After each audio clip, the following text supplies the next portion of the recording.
Nous sommes en compagnie de Monsieur Gilles Dupeb ainsi que Monsieur Frédéric Desboutes. Ils représentent l'Institut de géobiophysique appliquée, donc l'IGA comme on l'appelle, et ils sont notamment les représentants départementaux de l'Aude pour Monsieur Dupeb et du 31 pour Monsieur Desboutes. Bonjour messieurs. Bonjour. Est-ce que vous pourriez nous expliquer en quoi consiste l'IGA ? Bien sûr. Donc c'est un institut de géobiophysique appliquée et le principe est de travailler sur les perturbations électromagnétiques, qu'elles soient naturelles et artificielles, et qui en fait provoquent des dysfonctionnements sur nos organismes. Nous sommes dans des lieux où en fait la pollution est partout, elle est présente.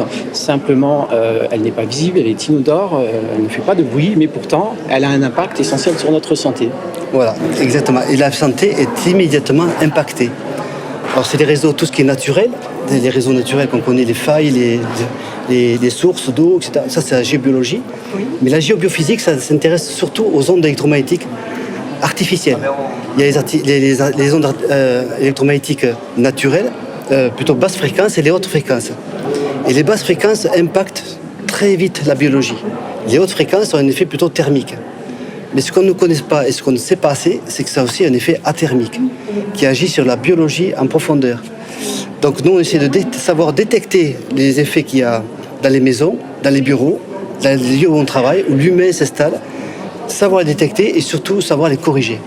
D'accord. Et très concrètement, ce que ça fait sur nos organismes, ça va être dans un premier temps du stress, des problèmes de sommeil, de l'irritabilité, et puis on peut avoir des douleurs musculaires, des douleurs articulaires. Ça provoque la perméabilité intestinale, qui est quand même notre premier cerveau, perméabilité de la BHE, qui est la barrière hémato-encéphalique, qui protège notre cerveau, et tout un tas de dysfonctionnements cellulaires qui en fait vont nous faire monter nos radicaux libres et provoquer des dysfonctionnements au niveau d'organisme, nous rendre malades. Voilà.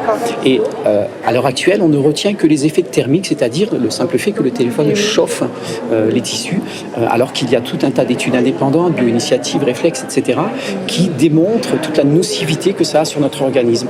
Et notre rôle au sein de l'IGA, c'est d'apporter cette information aux gens et de faire des formations aussi. Oui. Ouais.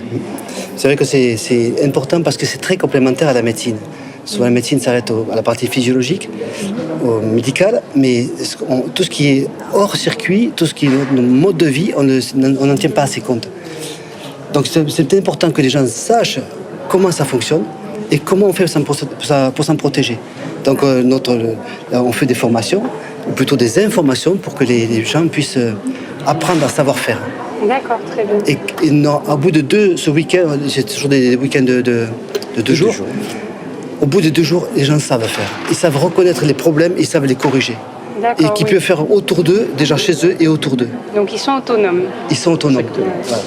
Pas à 100%, mais déjà après ils savent qui est venir voir pour essayer d'aller plus loin. Ils connaissent les règles de base en fait, comment savoir gérer leur quotidien par rapport à toutes ces ondes qui sont impactantes.